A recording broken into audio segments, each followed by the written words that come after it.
Vamos a dar paso inmediatamente a la sesión de clausura, para lo que invito por favor a los miembros de mesa principal nos acompañen si son tan amables.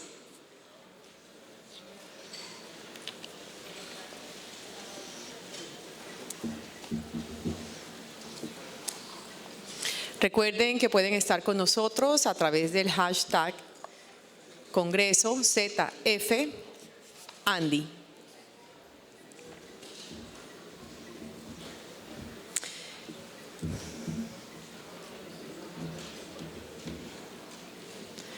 Muy bien, invito por favor a la mesa principal al doctor Santiago Rojas, al doctor Bernard Gilchrist, gerente de la Zona Franca Parque Central, al señor Frank Grossel, coordinador del programa para la facilitación de negocios y director del programa e-Regulation de la UNTAD, y al doctor Edgar Martínez, director ejecutivo de la Cámara, por favor, para dar paso a la sesión de clausura.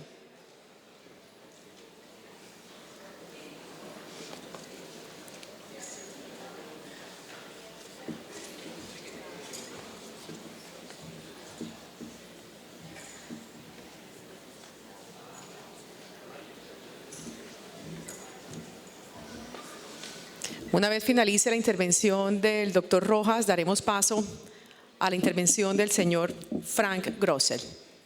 Muy bien, doctor Rojas.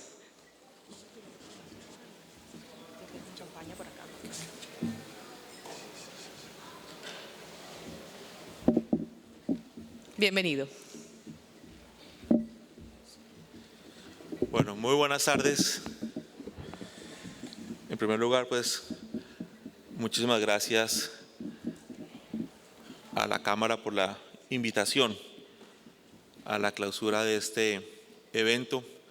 Me han dicho que han sido 2 días realmente productivos, donde se han discutido los temas más importantes relacionados con las zonas francas.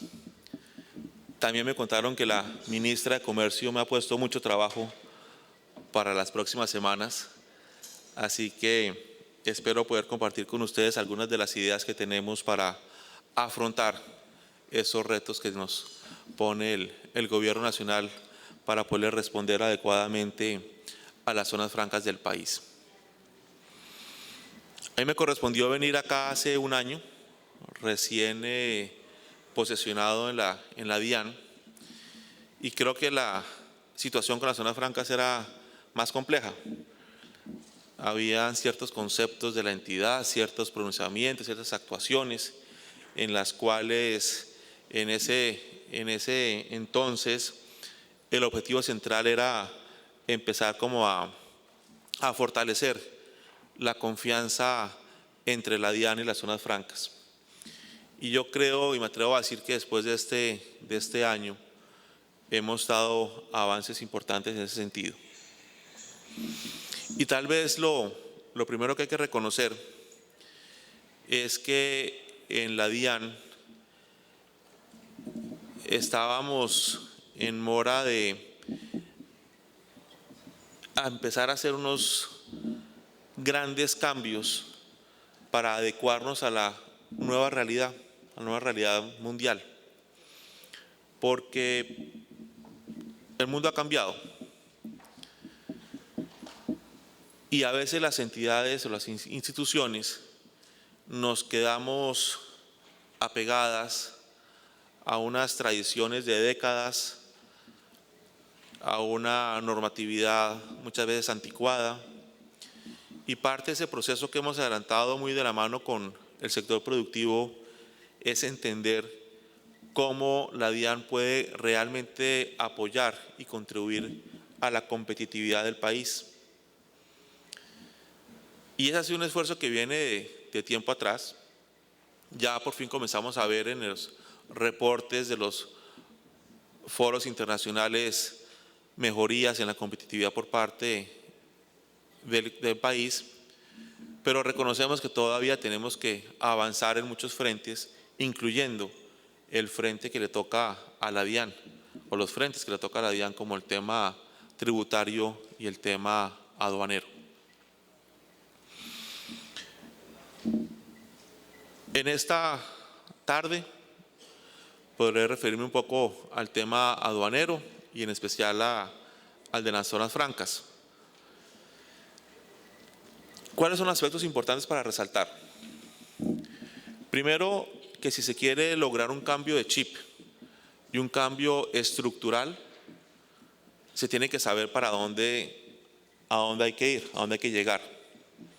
Y por eso en la DIAN construimos un plan estratégico 14-18, los cuales ustedes van a tener alguna copia de las ideas muy generales, para trabajar en muchos frentes, porque la idea es que en este periodo poder entregar una DIAN que realmente esté acorde con las necesidades del país en materia de competitividad. Porque la tarea de las aduanas no es fácil. A uno siempre le dicen, tiene que tener un balance entre lo que es la facilitación, en lo que es el control, y casi siempre se parte de la base que entre más facilitación, menos control, o más control, menos facilitación. Y la única forma de romper con eso es que, en decirlo es fácil, hacerlo es difícil, termine facilitándole la vida a los que hacen las cosas bien y siendo muy estrictos y controlando muy fuerte a quienes podrían hacer las cosas mal hechas. Y para poder hacer eso hay que tener toda una visión al interior, no solamente de la DIAN, sino del gobierno, para poder avanzar en ese sentido. ¿Qué encontramos al respecto? Primero, que es necesario, ha sido necesario, ir adecuando varias de las normas que son aplicables al comercio exterior, que estaban expedidas desde los 90s y que realmente hay que reconocer, en muchos de los casos no se adecuaban a las nuevas realidades del comercio. Y es que tal vez uno de los aspectos que se mueve con mayor dinámica es el comercio internacional. Las prácticas de comercio exterior evolucionan permanentemente y van a una gran velocidad.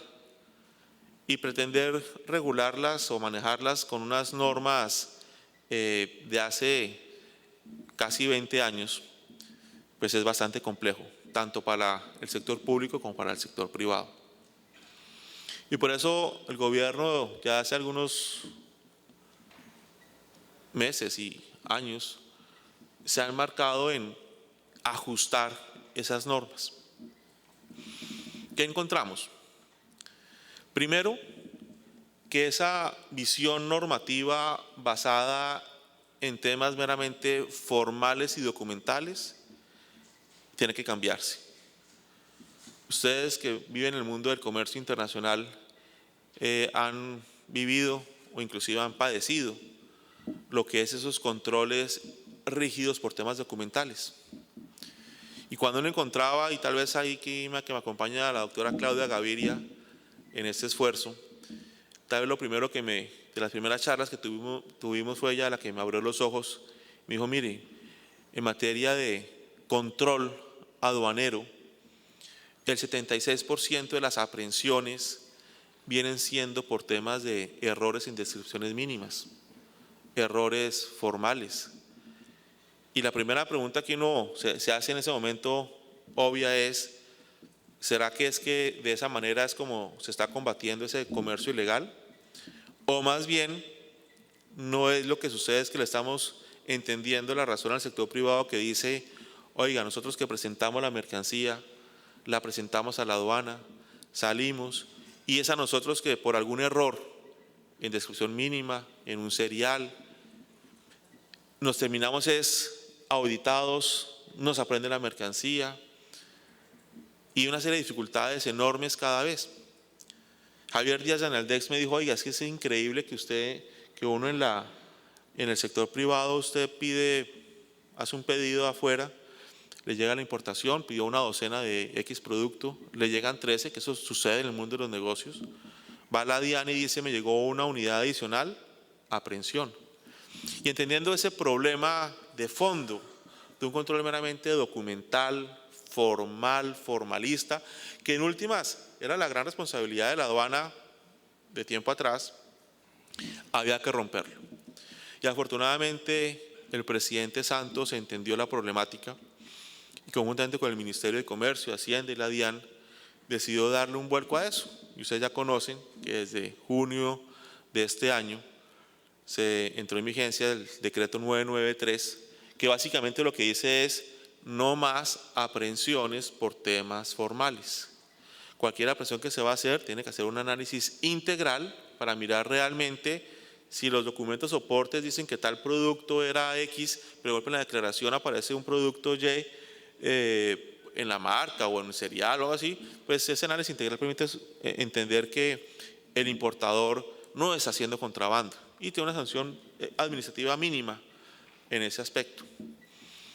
Eso que parece como tan obvio, pues ha sido un cambio importante.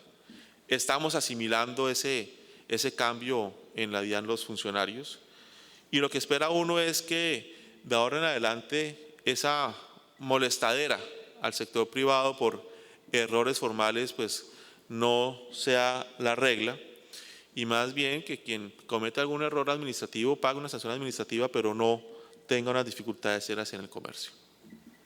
Esa norma ya se expidió, ya está vigente. Lo segundo, dijimos y siempre lo repetimos, es que en la medida en que uno confíe en el usuario de comercio exterior, pues es la única forma que uno va a poder romper con esa dicotomía entre facilitación y control. Porque si yo sé a quién controlar y a quién dirigir los esfuerzos de auditoría, pues vamos a facilitar la vida al que nos da confianza y no tendremos que estar encima permanentemente para controlarlo. Y hay una figura que se mencionaba mucho, los operadores económicos autorizados, que se lanzaron en el 2011, muy buena.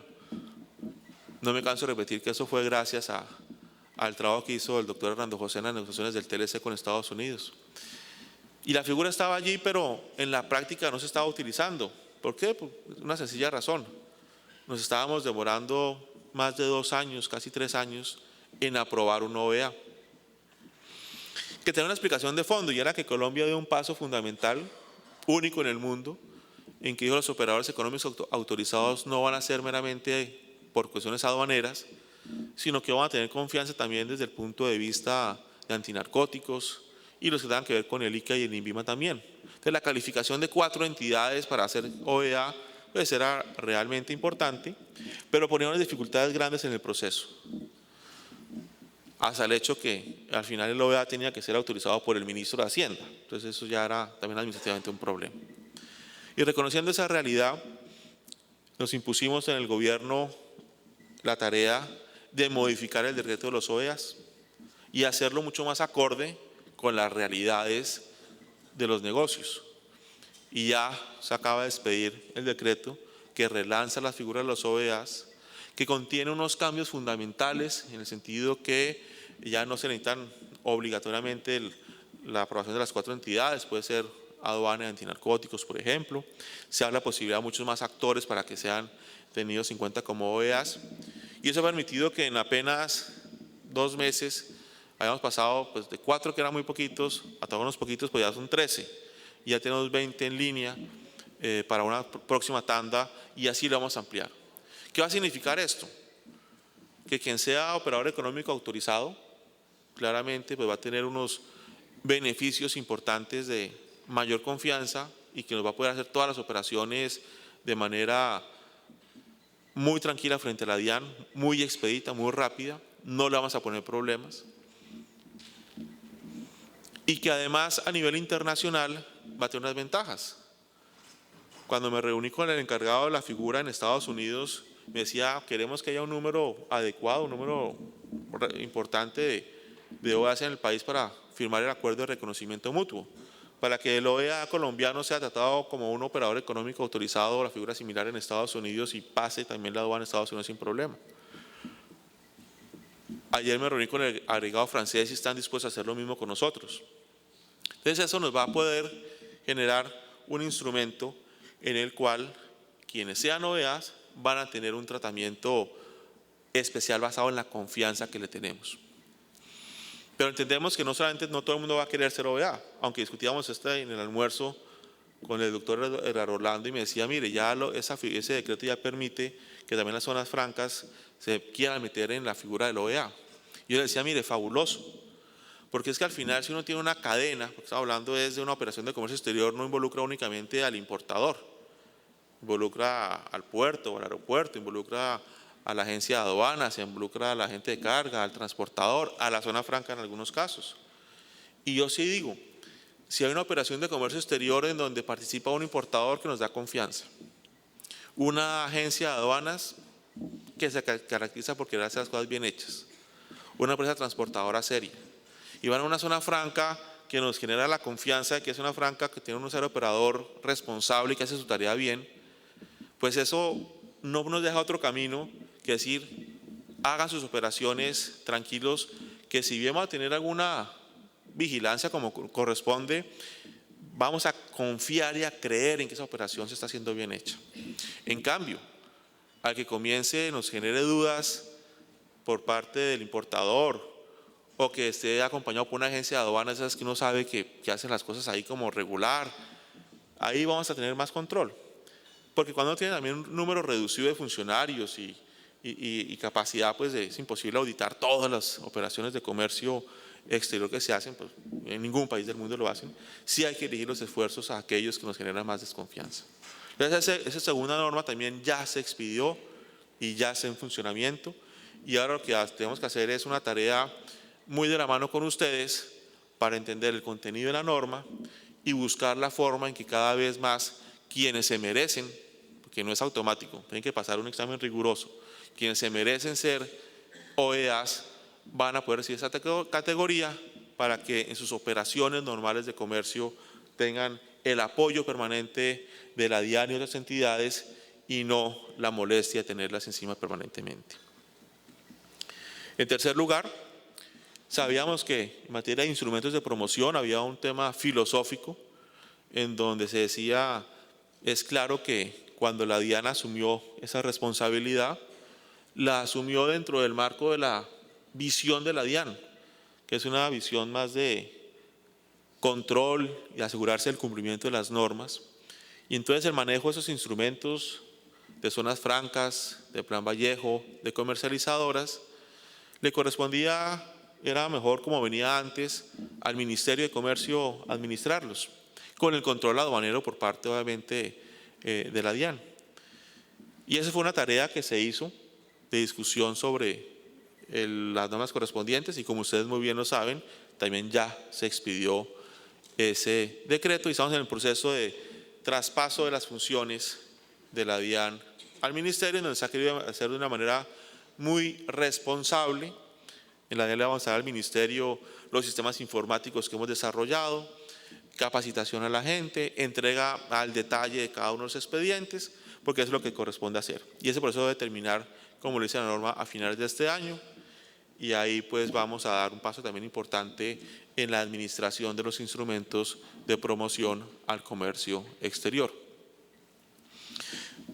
También de otro lado, entendíamos que si bien había que avanzar en esas normas de facilitación de comercio, también teníamos que pararle mucho más énfasis y mirar con ojo crítico las actividades que estábamos haciendo en la lucha contra el contrabando.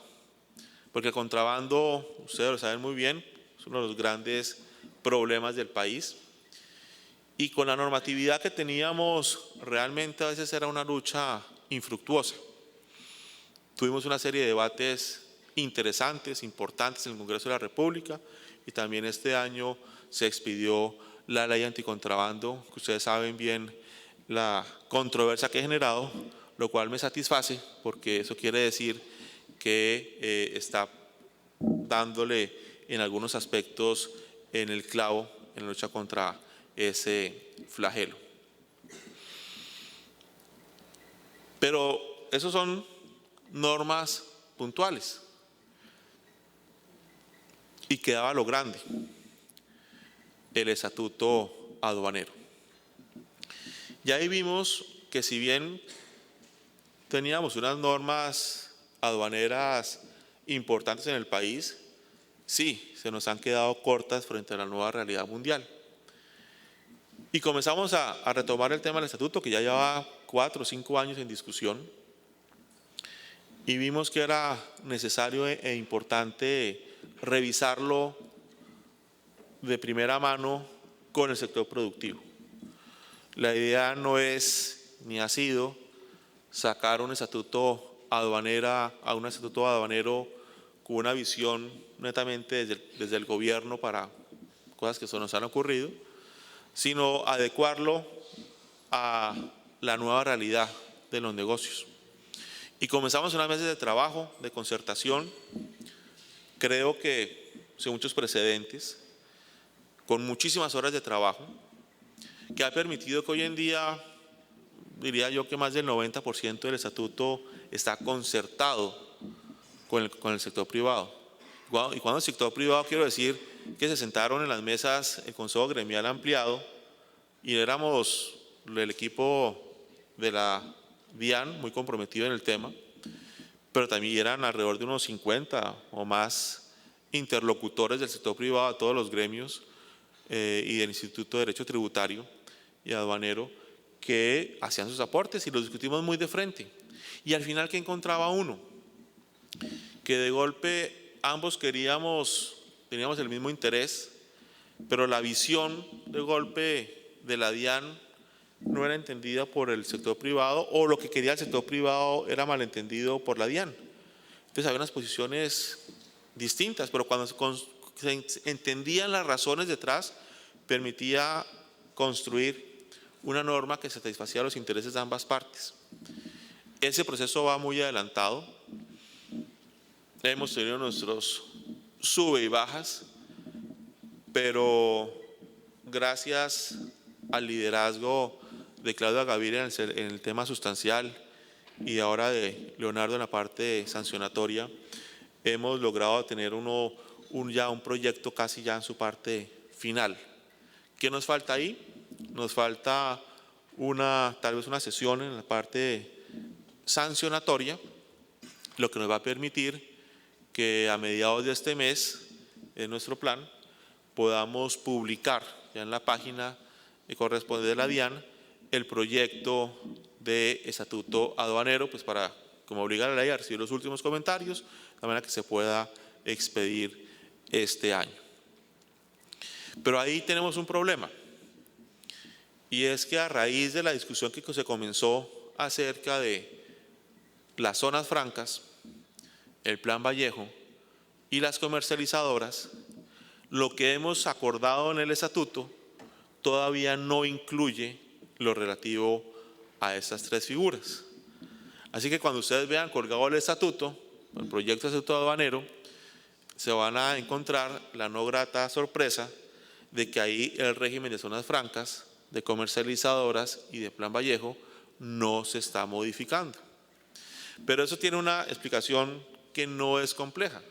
Es que queremos hacerlo bien hecho y estamos conjuntamente trabajando con el Ministerio de Comercio y el Ministerio de Hacienda en definir claramente esas reglas de juego para las zonas francas, con el decreto de política de zonas francas, que también va a incluir el tema de la operación aduanera en materia de zonas francas, que se complementará con el decreto que ya ha salido, que ya ha sido explicado, en donde también no sabe qué pasa las funciones, sino también el que señala claramente los procedimientos de aprobación de zonas francas. Así que en ese plan normativo lo que queremos es que al final del año tengamos un nuevo estatuto aduanero y tengamos también una nueva normatividad clara que le dé seguridad jurídica a los usuarios de las zonas francas. ¿Qué hemos decidido en ese último punto? Y adicionalmente, pues conozco el compromiso de la ministra de sacar ese decreto en el próximo mes. Yo creo que tenemos una muy buena experiencia, que fue lo que tuvimos con el Estatuto Aduanero, y era coger el toro por los cuernos y sentarnos a discutir abiertamente esos temas gruesos y álgidos para entender las razones de unos y otros para sacar una norma adecuada. Porque a contrario de lo que se piensa, no es que la DIAN se oponga o le genere muchas ideas negativas las propuestas que hemos recibido. No, lo que ha pasado es que hay dudas sobre por qué se quiere cambiar la norma en tal sentido, qué es lo que hay detrás, cuál es el trasfondo de eso. Y creo que nos ha faltado ese diálogo directo, entender cuáles son las razones de las propuestas en algunos temas. En algunos temas ya hemos considerado que estamos de acuerdo. Y en ese sentido acordamos que el próximo 13 de octubre va a haber una mesa, primero a nivel técnico, liderada por Claudia Gaviria por parte de la DIAN y con Edgar Orlando y su equipo, y el que preparó el decreto, el proyecto de decreto, para discutir muchos aspectos relativos al mismo. Y reconocemos que seguramente van a quedar algunos temas más de política económica y de política de zonas francas, que nuestra intención pues no es resolver todo en la reunión del 13, y tendremos una sesión parecida a la que hicimos con el estatuto, en donde conmigo presente y con el Ministerio y el Ministerio de Hacienda podemos discutir abiertamente ciertos temas de interés de ustedes para poder finiquitar por lo menos lo que es la estructura de lo que debería ser o llegar a un acuerdo sobre los temas de fondo frente a ese tema. Porque es que los temas de las zonas francas regulatorios también ha quedado claro en que tenemos que adecuarlos. Hay preocupación permanente sobre conceptos, resoluciones que salen, que cambian las reglas de juego. Entonces dijimos, pues, ¿qué es lo mejor para poder garantizar que vamos a saber cuál es el régimen de verdad aplicable a las zonas francas? Y en ese sentido, ¿qué mejor que tener un decreto muy claro que recoja lo que debe ser verdaderamente el régimen de zonas francas? Y en ese sentido, espero que si logramos tener una discusión franca y abierta sobre los diferentes temas. Yo ponía un ejemplo esta mañana, a veces nos generan inquietudes las solicitudes de coexistencia de regímenes. Hay que entender qué es lo que se quiere detrás, por qué hay que combinar una zona franca con operaciones con comercializadoras o con Plan Vallejo, y de golpe lo que encuentra uno es que es tan sencillo lo que se quiere que se encuentra la solución de manera fácil. Y como ese, pues hay varios temas en que tendremos que discutir. Y de esa manera vamos a tener un régimen de zonas francas, claro, que va a estar acompañado por un tema aduanero que también tiene que tener la visión de facilitador. Tuve la oportunidad también de reunirme con algunos de ustedes donde decían, mire, tengo una particularidad en tal sector, y la expresaban y decíamos, mire, es lógico que pueda existir alguna norma aduanera que no sea tan restrictiva como la actual para atender esas necesidades. Y empezamos a tomar nota de lo que llamamos como las operaciones especiales, y esas estamos dispuestos a discutirlas, a analizarlas e incorporarlas en el nuevo decreto de zonas francas. Y este se tiene que complementar con el decreto que ya se ha mencionado de las zonas francas costa afuera, en donde también ahí demuestra el interés del gobierno de ser práctico y pragmático y entender que en ese caso las zonas francas costa afuera necesitaban un régimen especial distinto y salió el decreto, y entendemos ahora que después de haber hecho ese régimen especial y distinto hay unas realidades que tenemos que adecuar, porque el mundo de la costa afuera es distintísimo a lo que sucede en una zona franca tradicional. Y en ese sentido estamos trabajando con el gobierno, con el liderazgo de Presidencia de la República, para ajustar ese decreto a esas nuevas realidades de la operación aduanera, y yo creo que vamos avanzando muy bien en ese aspecto. Con esa primera parte lo que quiero decir es que necesitamos normativos, hemos avanzado en unos, nos quedan todavía por finiquitar otros importantes, pero creo que si los trabajamos de manera conjunta entre el gobierno y el sector productivo, vamos a tener a finalizar este año unas normas aduaneras ya completas, nuevo estatuto aduanero con su 993, sus operadores económicos autorizados, instrumentos de promoción en el Ministerio de Comercio, claros procedimientos de aprobación y con una norma clara en materia de zonas francas que va a dar esa seguridad jurídica que siempre estamos pidiendo y que piden permanentemente los usuarios de comercio exterior. Pero obviamente uno no puede ser tan iluso de pensar que unas normas en un papel van a cambiar el mundo. ¿Por qué? Porque obviamente hay que aplicar esas normas.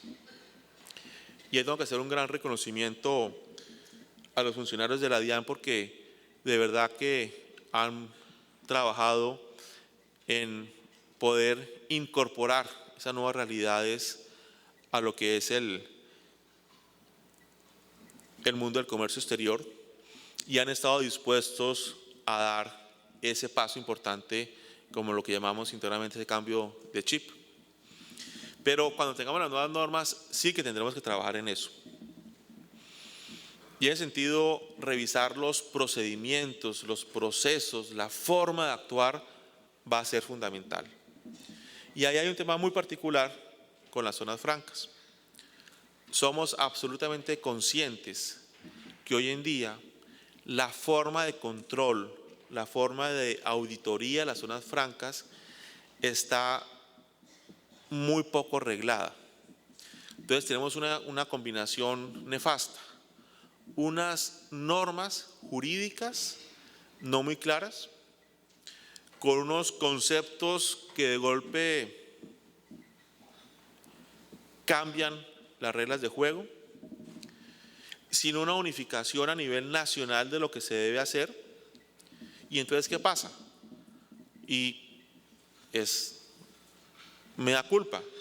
El funcionario de turno de la aduana de Pereira, de Bucaramanga o de Barranquilla, que tiene que ir a auditar a una zona franca, pues llega con la mejor intención, pero hace lo que él considera se debe hacer. Porque no hay una directriz muy clara de qué es lo que tenemos que auditar para realmente controlar lo que queremos controlar. Y ahí, entonces es cuando sucede, que es como decía, es como se disparan perdigones a ver qué se encuentra.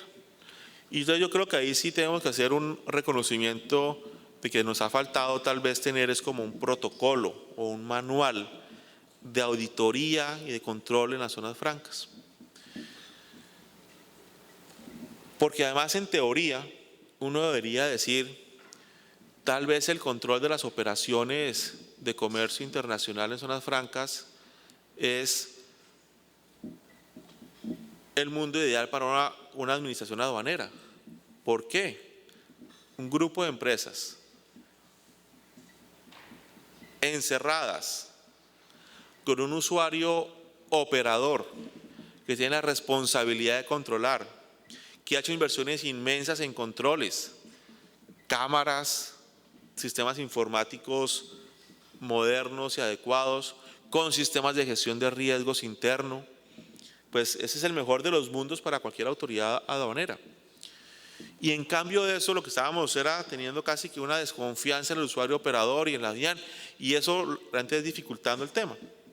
Y por eso hace un año que firmamos el compromiso acá en la Cámara de crear una mesa de trabajo, una mesa especial para temas de control, en donde por fin ya se conformó. Acordamos que le vamos a dar la responsabilidad a esa mesa para que hasta a finalizar este año podamos tener ese protocolo manual de auditoría que tiene que ser construido con ustedes, con los usuarios operadores. ¿Por qué? Porque ustedes son los que saben qué información nos pueden dar muchas veces en línea para no evitar esos desplazamientos de un funcionario a las zonas francas. Y cuando el funcionario va a mirar, que mire lo pertinente y que no sea un control muchas veces, como dije al comienzo, documental, que lo que hace es unas cargas administrativas de trabajo enormes que al final no se traducen en control efectivo. Y que sepamos que en esa confianza que le podremos tener al usuario operador, pues tiene también una gran responsabilidad en cumplir con esa confianza que le estamos dando y que si logramos trabajar de manera conjunta y nos concentramos en lo que debemos vigilar, pues al final vamos a evitar, que es lo que todos queremos, que haya algunos usuarios de las zonas francas que estén abusando del régimen. Eso va a ser una tarea ardua que va a necesitar trabajo, que va a necesitar esfuerzo mutuo, y lo que también hemos pedido, pues, que es que en la DIAN estamos dispuestos a trabajar muy de la mano con ustedes para sacar ese protocolo o manual a finales de este año. Entonces ahí tenemos la parte normativa, la parte de los procedimientos que hay que darle un vuelco importante. Pues también tenemos que trabajar en otro frente, que es la modernización y la innovación en la DIAN desde el punto de vista tecnológico. Y ahí habrá varias preguntas que habrá que hacerse. Todos conocemos las dificultades y los retos que tenemos con los sistemas informáticos de la DIAN. Y ahí tengo que agradecer muy especialmente al Consejo Gremial porque hace como 10 días aceptaron una invitación que en ese sentido les dijimos, miren, sabemos que tenemos que hacer algo fuerte en materia de sistemas de la aduana. ¿Por qué no me permite tener una charla al equipo de la DIAN con los 10 CIOs encargados de sistemas de las empresas que han hecho unas transformaciones grandes en materia de tecnología? Estaban, por ejemplo, Bavaria, Bancolombia, El Éxito, Tecnoquímicas, varias. Las principales empresas fueron los encargados de información tecnológica, tecnología de la información en esas grandes empresas.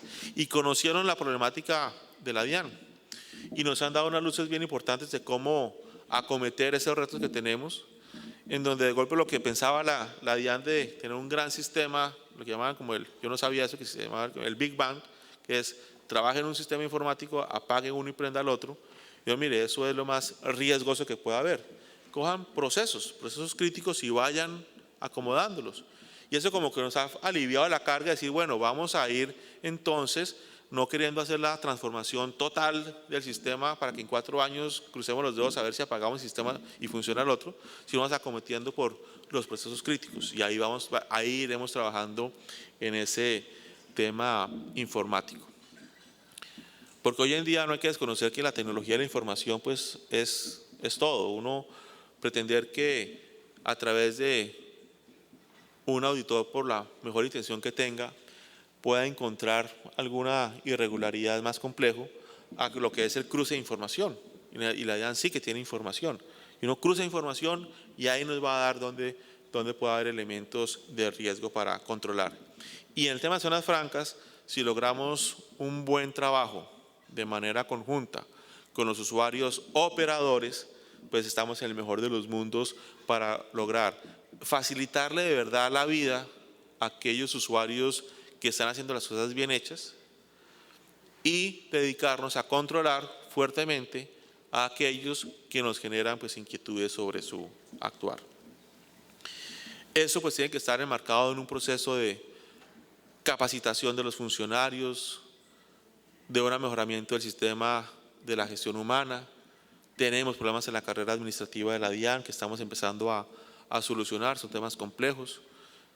Esa mañana me decían es la necesidad de capacitación, porque el funcionario que hace la auditoría pues tiene que conocer los negocios. Poniendo como ejemplo lo que el panel anterior de las zonas francas costafueras, pues la visión de auditoría tiene que ser totalmente distinta a cómo se ha manejado la auditoría de otras zonas francas.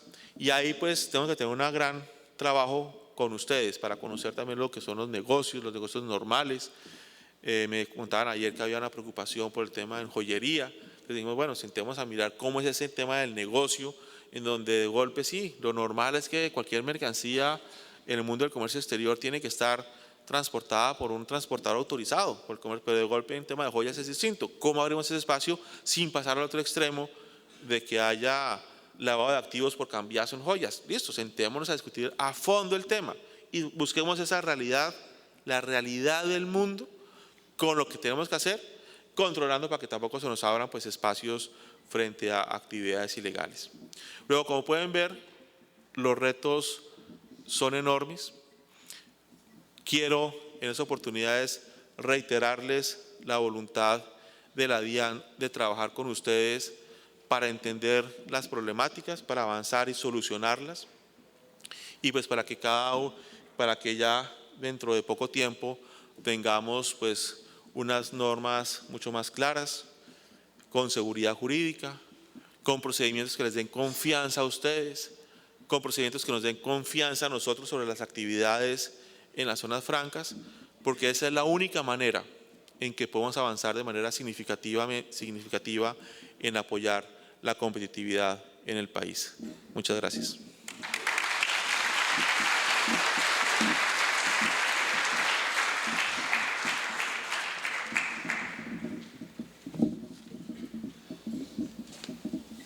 Muchas gracias, doctor Rojas. Bien, vamos a dar paso a la intervención del señor Frank Grossell, quien actualmente se desempeña como coordinador del programa para la facilitación de negocios y director del programa e-Regulations de la Conferencia de las Naciones Unidas para el Comercio y el Desarrollo, UNCTAD. Dirigió el programa de microfinanzas que resultó en la creación del primer fondo de inversión privado en instituciones de microcrédito y de un mercado virtual para promover inversiones en este campo. Bienvenido.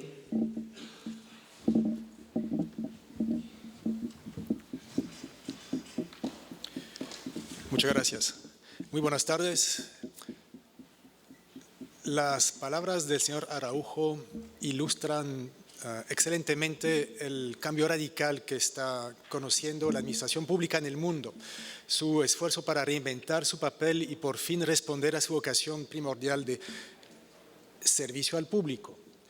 Y mi nombre es Frank Grossell. Los más atentos y también los demás habrán notado que no soy de aquí, soy francés, vivo en Suiza, trabajo en las Naciones Unidas y he tenido la oportunidad de trabajar en unos 30 países para ayudar las administraciones públicas justamente a cambiar ese chip que estaba mencionando el señor Araujo aquí. No nos equivoquemos, es una batalla muy difícil, ¿no? Porque todos somos usuarios de servicio público, sabemos que la batalla no está ganada. Lo que sí está ganado es el cambio de actitud fundamental de los administradores públicos y de los políticos frente al papel de administración pública. Y les prometo limitar mi intervención a media hora. Esta noche sé que ha sido un día largo y quisiera tal vez que miremos juntos de frente lo que es en este momento la administración pública, porque es importante ver los obstáculos que pueden frenar su evolución hacia un servicio público que realmente responda a la necesidad del usuario. Miremos juntos, si quieren 2 minutos, un video que muestra la administración pública antigua y vamos a ver después por qué ha sido así la administración pública, cuáles son los obstáculos al cambio y cómo cada uno de ustedes como ciudadano colombiano tiene que realmente pelear para que se haga el cambio y el papel fundamental que pueden jugar las zonas francas en acelerar ese cambio.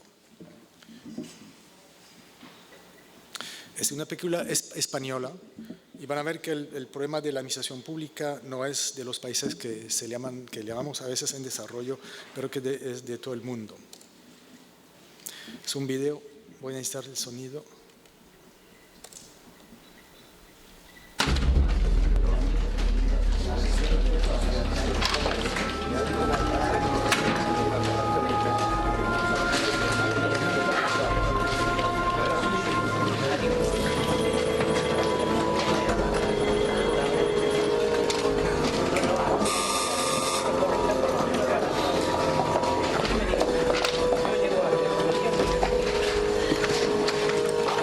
Espera un momento.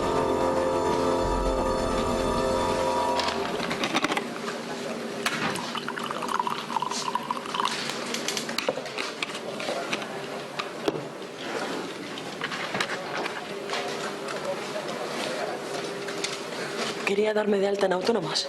Ventanilla de información, modelo TA1, lo cumplimenta en esa mesa y después.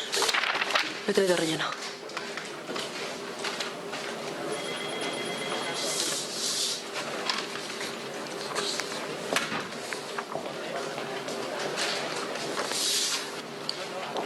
a esa casilla. Vaya a las mesas de la entrada y... He traído 2 copias, escritas y revisadas.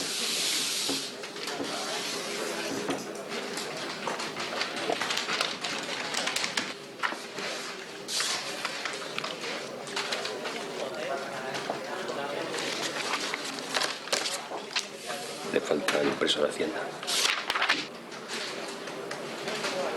Y la fotocopia.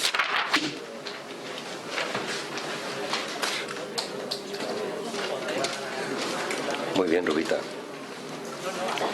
Tú lo has querido. Fotocopia del DNI. Número de cuenta. Fotocopia de la tarjeta de la Seguridad Social. Fotocopia de los impresos de Hacienda.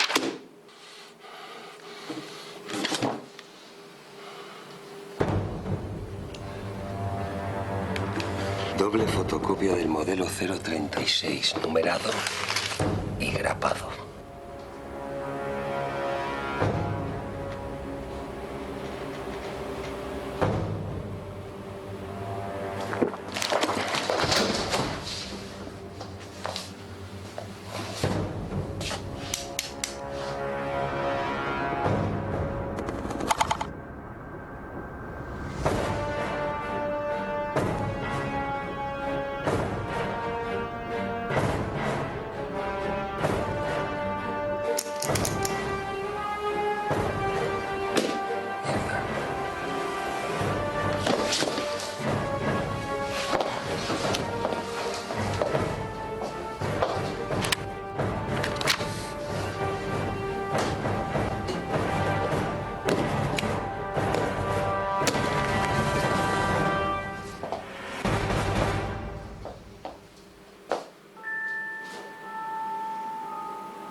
Es obviamente una caricatura, no es así en la práctica.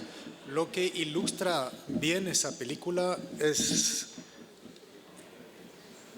el hecho de que en este caso el funcionario no es facilitador, ¿no? No sabemos qué es la norma, pero realmente no está haciendo la vida fácil para el usuario. Quisiera darles un caso real, ¿no? De un obstáculo real y para realmente mostrar, y es una distinción que hizo el señor Araujo, las normas y el cambio en las normas no soluciona el problema. Y porque gran parte del problema es la interpretación de las normas y su aplicación por la administración pública. Quisiera darles el ejemplo de 3 acuerdos que las Naciones Unidas acaban de negociar con 3 gobiernos distintos.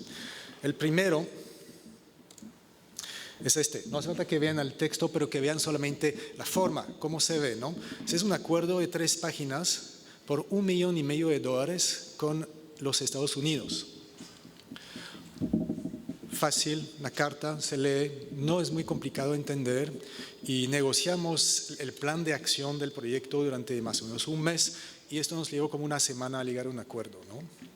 Se firmó. Segundo, otro estilo alemán. Poco más páginas, 7 páginas, bien ordenado, no muy complicado, espacio entre las líneas, lo mismo, hasta más rápido, ¿no? 3 días para la parte legal y 15 días para la parte operativa. Reconocerán tal vez esto. Es un acuerdo que no logramos firmar con el gobierno de Colombia.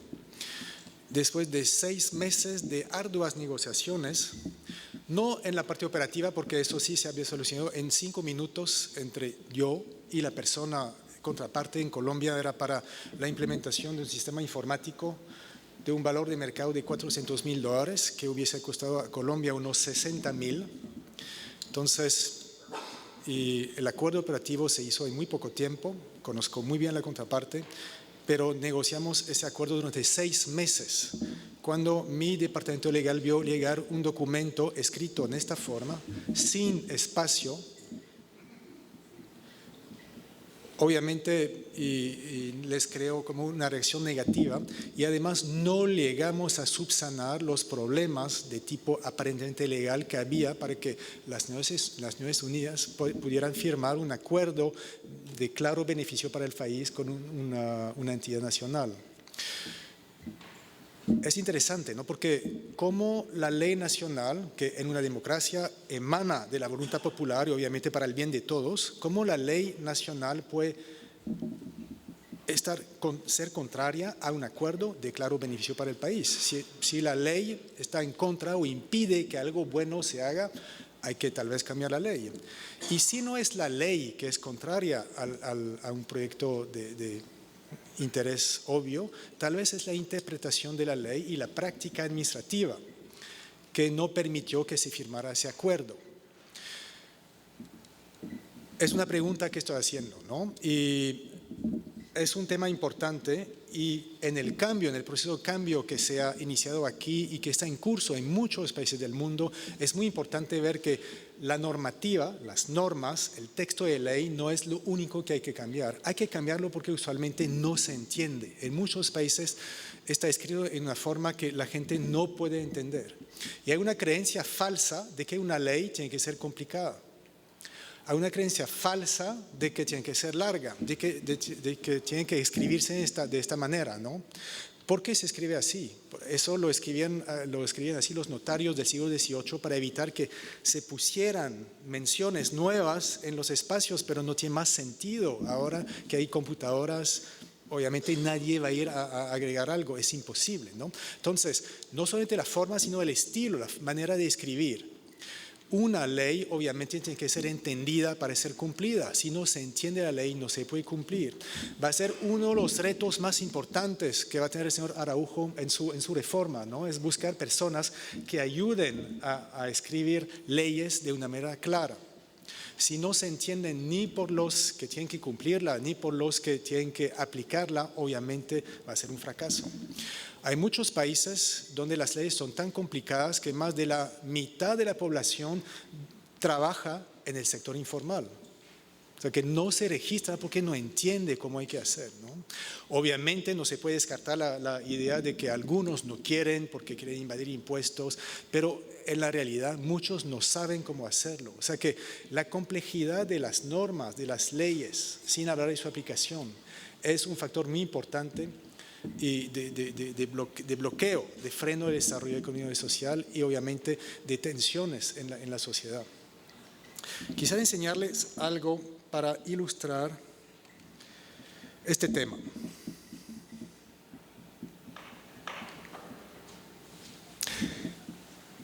Cuando se habla de ambiente regulatorio, de normativa, yo creo que hay que distinguir varias cosas, ¿no? Primero, y estamos aquí en este país en una democracia, obviamente la voluntad política, la orientación, la persona que decide qué va a decir una ley, ¿no? Es el pueblo a través de sus representantes y del gobierno que ha sido designado. Entonces, la voluntad política se expresa desde el pueblo y se va después a traducir en regulaciones, en leyes. Hay una primera tradición usualmente ahí, pero tendría que haber total alineación entre la voluntad política, las regulaciones, la interpretación de las leyes, los procedimientos que van a ser implementados a raíz de las regulaciones, de la interpretación y la práctica, o sea que la forma en que se va a implementar, se va a aplicar realmente la regla. Y yo agregaría entre procedimientos y práctica otra interpretación, ¿no? O sea que lo que le llamamos normativa es una voluntad, es un texto y después múltiples interpretaciones hacia la práctica que va a ser muy diversa porque obviamente es sujeta a interpretación y al conocimiento del funcionario que lo va a aplicar. El señor Araujo lo mencionó varias veces. Cuando hay total alineación entre la voluntad política y la práctica, se le llama gobernanza democrática, totalmente, ¿no? En la práctica, en todos los países del mundo, la voluntad política está traducida usualmente a nivel de regulaciones. Cualquiera de nosotros, si abrimos leyes ahora, nadie va a reconocer lo que dice la ley. O sea que nadie va a entender ni la intención que tuvo el legislador inicialmente. Porque los términos, como lo dijimos, son tan complicados que es muy difícil comprender. La interpretación va a ser muy difícil, muy distinta según la persona que lo va a leer y obviamente va a haber un desvío, ¿no? ¿Conocen ese juego que consiste en decir algo en el oído de una persona que después lo repite a otro y llega totalmente distorsionado el mensaje? Es lo mismo. Uno no entiende lo que está leyendo, lo entiende de cierta forma, lo repite a otra persona que lo va a interpretar y así hacia la práctica. La práctica es totalmente distinta a la voluntad inicial, todos nos damos cuenta. Esto se llama gobernanza burocrática. Todos los países que conozco son países de gobernanza burocrática. Soy francés, vivo en Suiza, son países donde realmente no se puede decir que gobierna el pueblo, porque por esos distintos niveles y obviamente hay mucha distorsión. Ese es el reto, ¿no? Es el reto del que mencionó el señor Araujo, es el reto que están enfrentando todos los países del mundo. Para enfrentarlo en buenas condiciones, yo creo que podemos mirar un poco lo que son los principales obstáculos, y los obstáculos me parece que son de tipo psicológico, ¿no? Yo mencioné ya una tendencia a revelar la complejidad, a escribir de manera complicada, a asociar complejidad con seriedad. Yo creo que todos nosotros nos tenemos que interrogar, porque no es culpa de nadie, ni del ministro, ni del funcionario. Nosotros pensamos que si algo es complicado, es bueno y es serio. Yo trabajo en las Naciones Unidas, cuando hay reuniones, cuando el expositor dice algo que la gente entiende, usualmente no les gusta, porque no les parece bueno. Si el oyente no entiende nada de lo que se está diciendo, le parece muy bueno el discurso. Así es, no estoy bromeando. No aceptemos que así sea, porque estamos hablando de cosas reales, ¿no? Estamos hablando de vida y muerte, de economía, de bienestar social. Entonces, es importante ver esta parte. Yo quisiera destacar con ustedes algunos puntos, ¿no? Y vimos lo que era la antigua administración. Vamos a ver cómo se caracteriza. El señor Araujo habló de tradición. Yo creo que la tradición es lo más importante, la cultura es lo más importante ahí.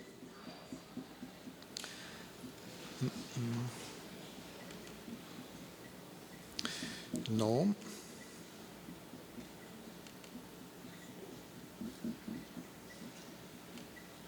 Sí.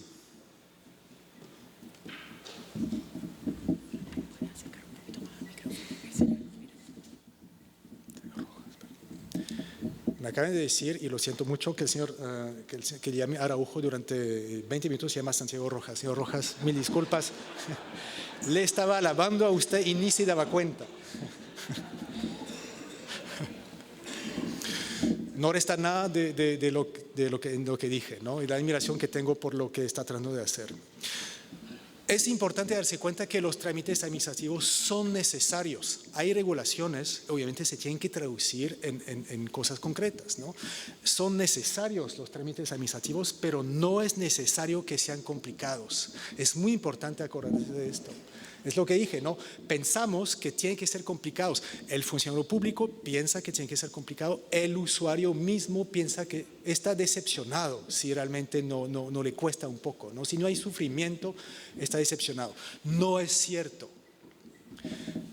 Y yo leí la misión de la DIAN y de muchas instituciones, dice, vamos a fomentar el cumplimiento voluntario. ¿Cómo se fomenta el cumplimiento voluntario? Haciéndolo fácil. Entonces, obviamente, el mejor procedimiento es el que no se siente, el mejor control es el que no se siente. El interés de una institución que quiere aumentar su recaudo, obviamente, es hacer que los procedimientos sean tan fáciles que la gente los ejecuta sin darse cuenta. ¿Por qué son complicados? Hay muchos motivos, pero yo voy a destacar dos grandes categorías. El fraccionamiento de la administración pública. Si yo, usuario, trato con usted, perdón, usted está enfrente de mí, si usted es la administración pública para mí, nos conocemos, usted no me va a pedir 1000 veces los mismos papeles, me conoce. Yo le doy una vez mis datos y ya está. Y cualquier otra autorización que necesite la voy a ver con usted y entonces no voy a tener que repetir, no me va a tener que imponer ningún procedimiento, porque ¿de qué sirve un procedimiento? Cada vez lo mismo. Pedir información datos en un formulario o datos que vienen de otras instituciones que dicen que me conocen y pedir pagos. No hay más que esto, ¿no? A veces sí, controles físicos puede ser, pero esa es la esencia del control. Si usted me conoce, si usted es el único administrador en mi país, yo trato con usted, es muy fácil. Pero si trato con usted también, con usted y con 5, 10, 20, 30 de ustedes, cada uno tiene su propio registro. Quiere mis datos, quiere que los repita cada año, quiere que yo le pague para mantener mis datos en su registro. Quiere saber si los demás me conocen. Y quiere saber si el papel que me dio los demás es real o no. Entonces, tener que ir a un notario, hacerlo certificar, se vuelve muy complicado. Esa es la esencia de la complejidad administrativa. Si uno trata, y muchos expositores hablaron de esto, dijeron, la administración no actúa como una. Si fuera una, o si actuara como una, habría menos problemas. La buena noticia es que sí puede actuar como una, gracias a la informática. ¿Por qué no se hace? Porque ahí sí las barreras son mentales. Pero su registro, instantáneamente pueden estar comunicados. No es cierto que hay problemas de sistemas operativos, no es cierto que hay impedimento legal, no puedo compartir, no es cierto. Hay que rebatir esos argumentos, se rebaten muy fácilmente.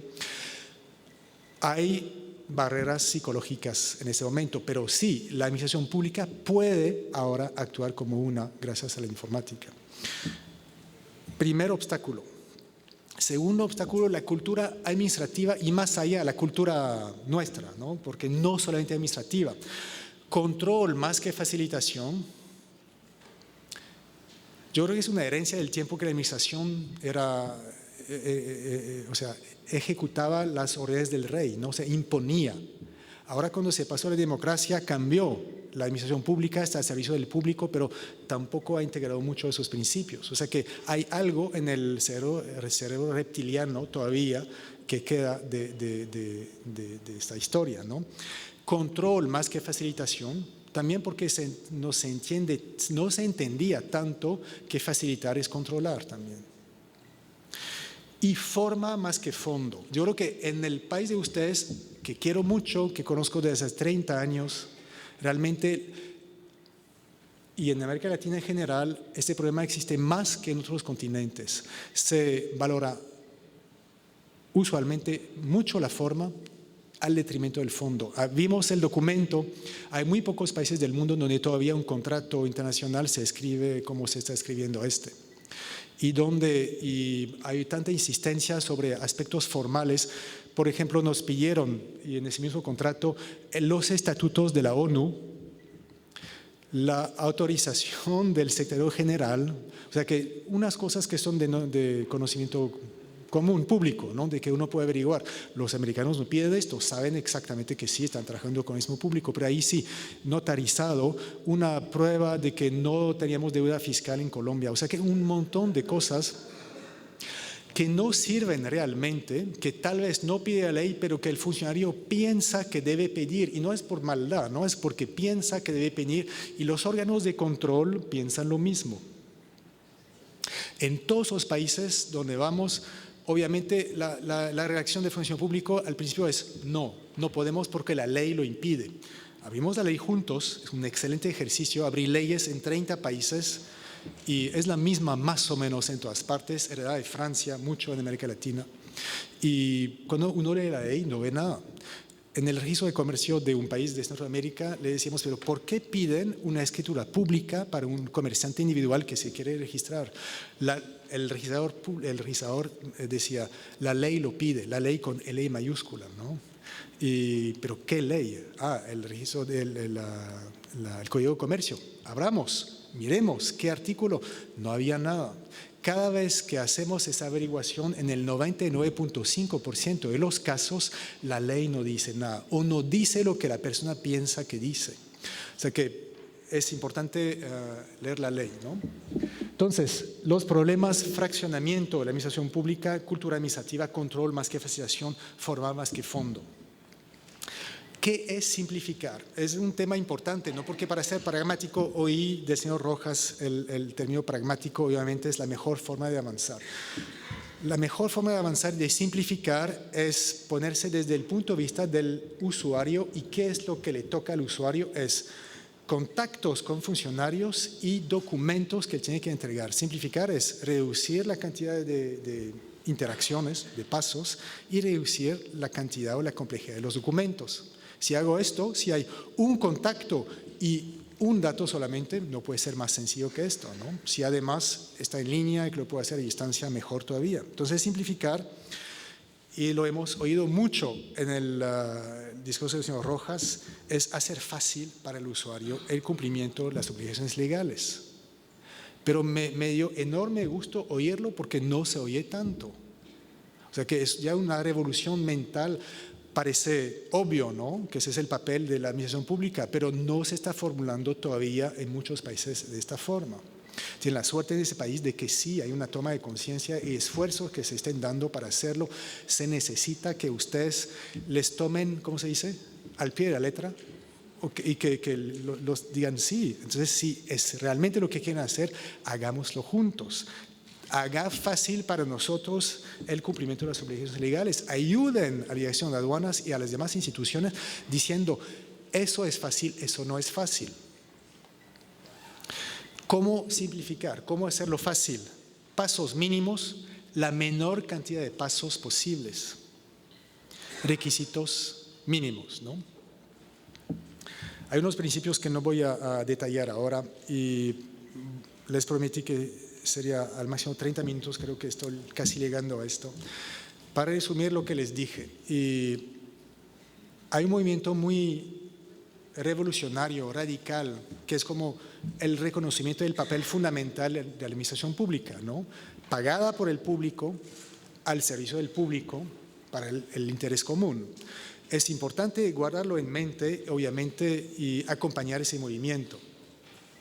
Los bloqueos son psicológicos. El funcionario público no piensa, no se siente autorizado a simplificar porque él asocia complejidad con buen trabajo. Siente que su papel es defender la sociedad contra los malos que quieren abusarla, ¿no? Entonces, a más trámites, a más procedimientos, a más documentos, a más pasos, mejor estoy haciendo mi trabajo. Es importante verlo, ¿no? Es importante ver que hay que liberar al funcionario público de esta creencia. Entonces, la creencia que tienen ellos, obviamente, algo que habría que transformar y pueden ayudar mucho, estoy seguro que hay muchos abogados en esa asistencia que obviamente van a pensar mal de mí, y los abogados tienen una responsabilidad importante en tratar de clarificar la forma en que escriben las leyes, y en que interpretar las leyes, porque en este país más que en otros todo esto es complicado y no hay motivo ni hay razón para que lo sea, ¿no? El lenguaje jurídico ha sido concebido para que todo el mundo lo entienda y que no haya ambigüedades. Si ustedes leen códigos, leyes, no entienden nada. Yo soy especialista del tema, no entiendo nada, y a veces porque no hay nada que entender, porque ni siquiera el que lo escribió entendió lo que escribía. No estoy bromeando. Y colocan las comas en lugares equivocados. O sea que realmente ahí hay un esfuerzo importante y que se puede hacer, ¿no? El lema, el mantra, la cosa más importante para ayudar la administración pública y para ayudarse a sí mismo es el siguiente: poner al usuario al centro de la actividad de la administración pública. Y quisiera terminar solamente para indicar algunas herramientas que tal vez podrían ser útiles. Usted mencionó y protocolos que hacían falta y para ver la administración pública, para ver la práctica administrativa. Quisiera enseñarles algo que se ha hecho aquí en Colombia y bajo los auspicios de Confecámaras, con 3 cámaras de comercio y con financiamiento del Ministerio de Comercio. 1 año y medio para firmar el contrato. Pero se dio. Y no se firmó con el ministerio, sino con Confecámaras, ¿no? Era muy complicado con el...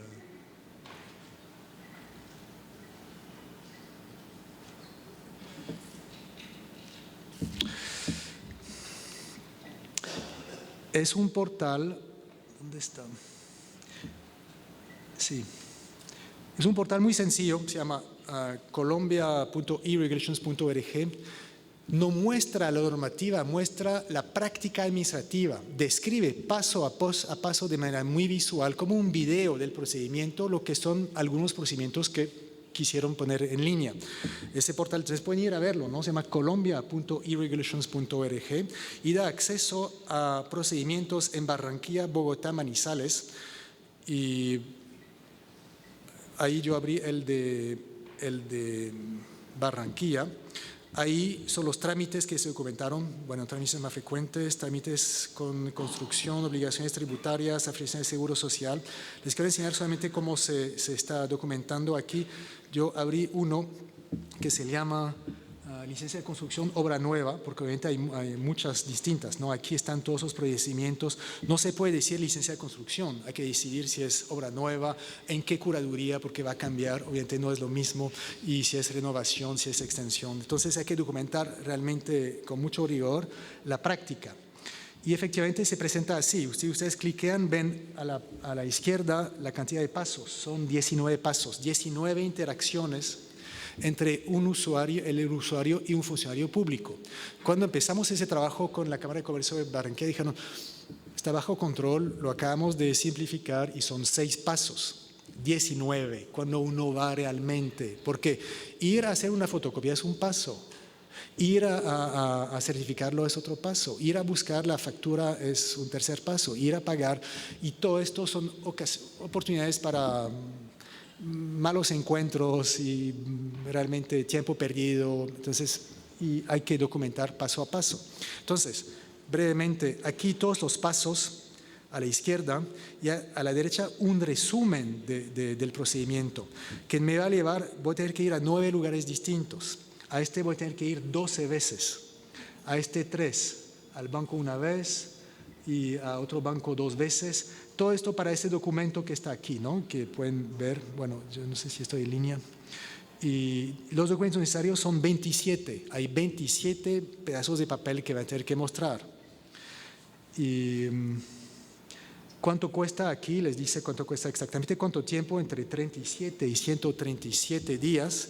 Y eso mide el tiempo que usted va a tener que esperar en fila en cada paso y el tiempo que va a pasar con el funcionario y el tiempo entre 2 pasos, que es el más largo, ¿no? Entonces, esto no es con base a la normativa, obviamente vamos a ver qué está, pero es con base a ir a cada oficina, sacando fotos de los funcionarios, escaneando los documentos, documentando lo más fielmente posible lo que son los procedimientos.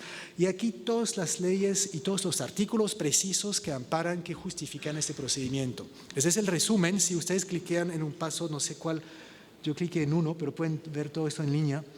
Y yo cliqué sobre el paso 15, obtener liquidación de cargo variable y anticipo de impuesto de liquidación urbana.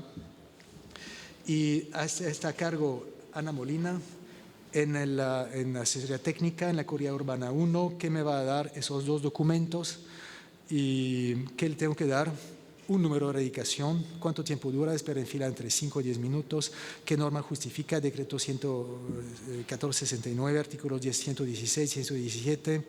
Yo puedo reportar una información incorrecta y decir no es así. O sea que no es como dicen que es aquí, ¿no? O sea que o la información está equivocada o el funcionario no lo aplicó bien. Es una forma de averiguar en ambos casos. Yo puedo sugerir una idea de simplificación aquí. Y aquí me puedo quejar a esta persona si tengo un problema, ¿no? Entonces, todos los pasos están documentados de esta forma, se puede imprimir. Llevo a Confecámaras unos 6 meses documentar, hay una cantidad de procedimientos impresionantes, es mucho trabajo, pero vale la pena porque realmente es algo muy visual que le sirve tanto al usuario para saber lo que son los procedimientos, como a la administración pública para saber y en qué forma se puede simplificar. Porque aquí, ¿cómo se simplifica? Se abre la ley aquí. Se mira el artículo y se ve si está justificado el paso, si están justificados los documentos que se pidieron, si todos los documentos que se pidieron son necesarios o no. Y algo interesante que les quiero enseñar es que a raíz de ese portal se pueden comparar los procedimientos entre las 3 ciudades. Y es interesante porque miren, no sé si ven bien aquí, pero estamos comparando aquí y es información jalada de los portales, no es un informe, es algo real. Licencia de construcción, obra nueva. Entonces, pasos en Bogotá 24, en Manizales 15. Entidades implicadas 4 en Bogotá, Curaduría 1, 10 en Barranquilla. Cantidad de requisitos 18 en Manizales, 27 en Barranquilla, duración entre 54 y 77 días, con la misma ley obviamente. Ahí estamos viendo que hay una gran diferencia en la interpretación y la aplicación de la ley. O sea que esa es la primera herramienta que puede ser muy útil para monitorear la aplicación de una normativa nueva. No hay que pensar que una normativa nueva necesariamente va a mejorar la situación. No tengo tiempo aquí, pero si van a este sitio y ven todos los países del mundo donde se implementaron portales de este tipo, y si ven un país ahí que se llama Vietnam, que conocen muy bien, y en Vietnam cambiaron la normativa para inversión extranjera, dijeron para simplificar. Habíamos documentado los pasos para un inversionista extranjero, 25 pasos, con la normativa nueva 28. Más documentos, no sabían, porque en mi parecer, ¿cómo se hace una buena normativa? Al revés, se empieza en la práctica. ¿Cómo sería un buen procedimiento para el usuario? Y se escribe. Se dice así, esta es la ley, ¿no? No hay mejor ley que esta. No se hace así usualmente, pero tal vez sería una buena idea intentar o podemos mezclar las dos técnicas. Y clarificar los procedimientos para poder monitorearlos, simplificar con base a la técnica muy pragmática que mencioné. Simplificar no es reunir 30 personas en una oficina de varias instituciones y decir, vamos a simplificar porque nadie conoce el procedimiento. Están hablando en abstracto sobre la base de lo que saben de la ley, entonces no resulta. Yo llevo 30 años en este sector, no resulta.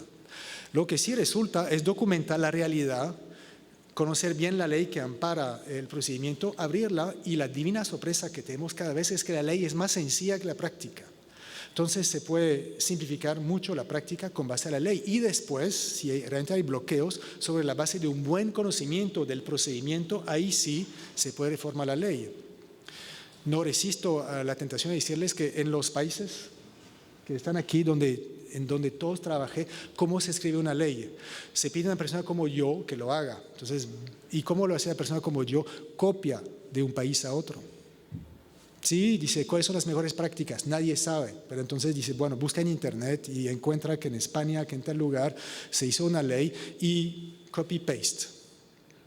Sin ninguna consulta con la práctica. Después, obviamente, hay abogados locales, pero entonces usualmente no es un proceso muy eficiente, ¿no? Punto de vista del usuario, documentar, salir de la práctica, simplificar en forma muy pragmática con el objetivo de eliminar pasos, eliminar documentos, y eso ya se vuelve simple. Para terminar, last but not least, ¿cómo se hace una buena informatización? De la misma manera. ¿Cómo se está haciendo mal y cómo se podría hacer bien? Se está haciendo mal cuando se piensa que informatizar es compatibilizar o unir o enlazar sistemas informáticos.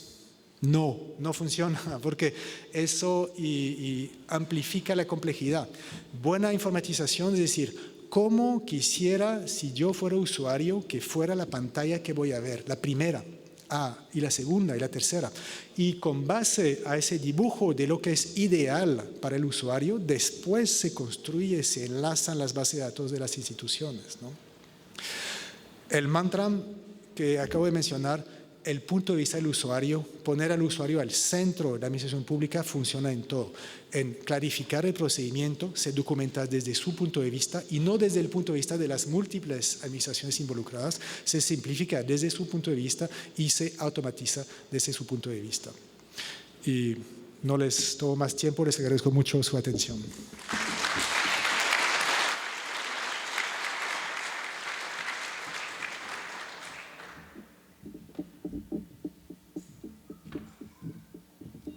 Muchas gracias, señor Grosser, por su intervención.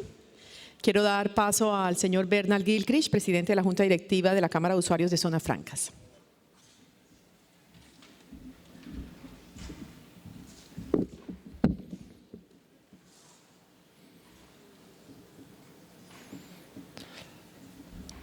Hemos llegado finalmente a culminar nuestro congreso en 2 agradables días de convivencia, de encuentros, de relaciones.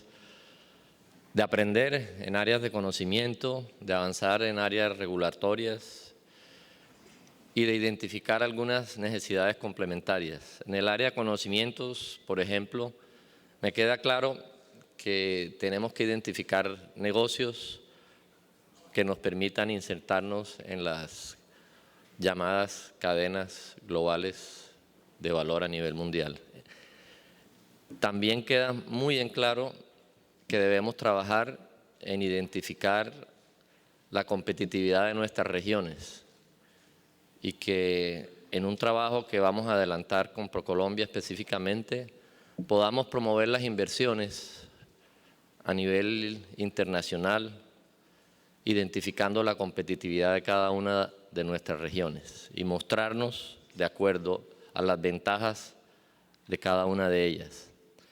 También para mí es suficientemente claro que tenemos que desarrollar clústeres a través de identificar empresas anclas que propicien encadenamientos en niveles primarios y secundarios. Eso va a ser básicamente. También en el área de conocimiento vimos que algunos o algunas aprendieron a bailar champeta, o al menos lo intentaron.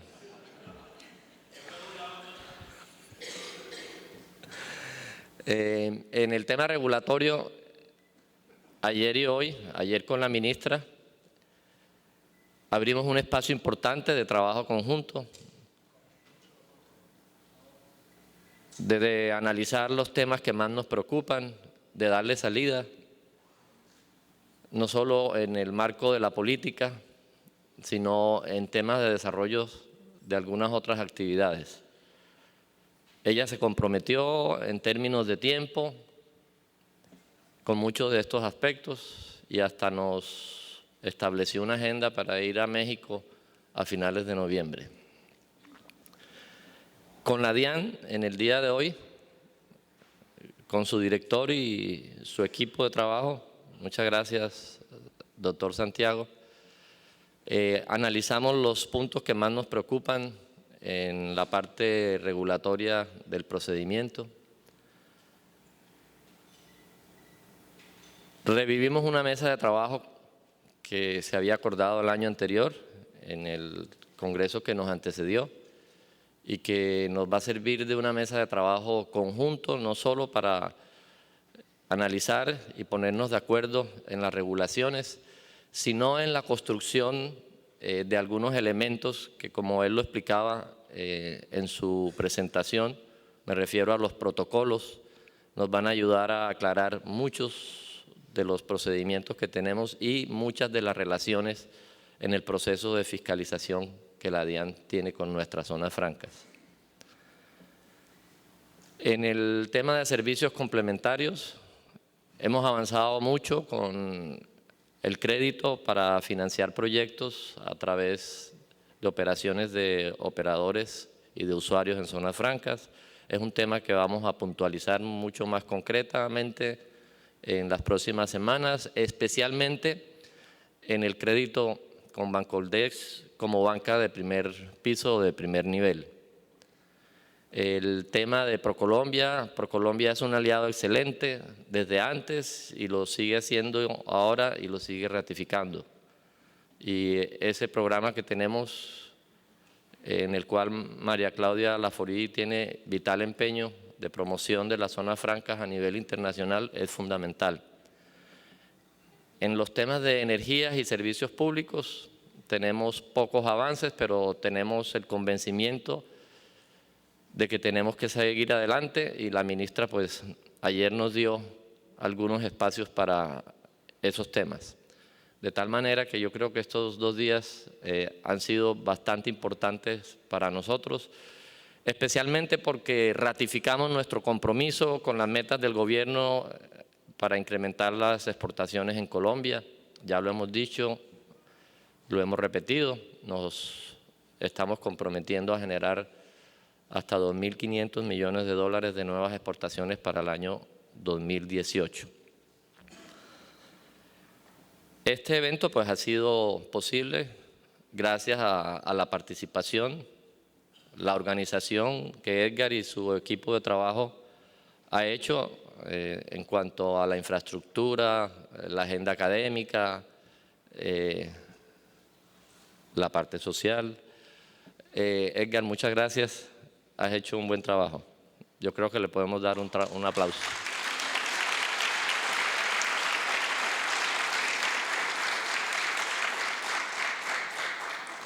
A los funcionarios del gobierno, del Ministerio de Comercio, Industria y Turismo, de la DIAN, de Bancoldex y de Procolombia, que nos han acompañado, nos han ilustrado. Muchas gracias por su participación, ha sido muy importante también.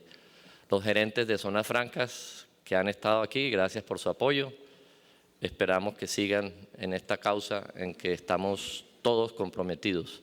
También muy importante la asistencia de usuarios de zonas francas. Como lo dije en la instalación, creo que es un componente que debemos seguir creciendo hacia el futuro. Y ya por último, a manera de despedida, quiero darle la noticia que el próximo Congreso de Zonas Francas será en la ciudad de Santa Marta. Muchas gracias.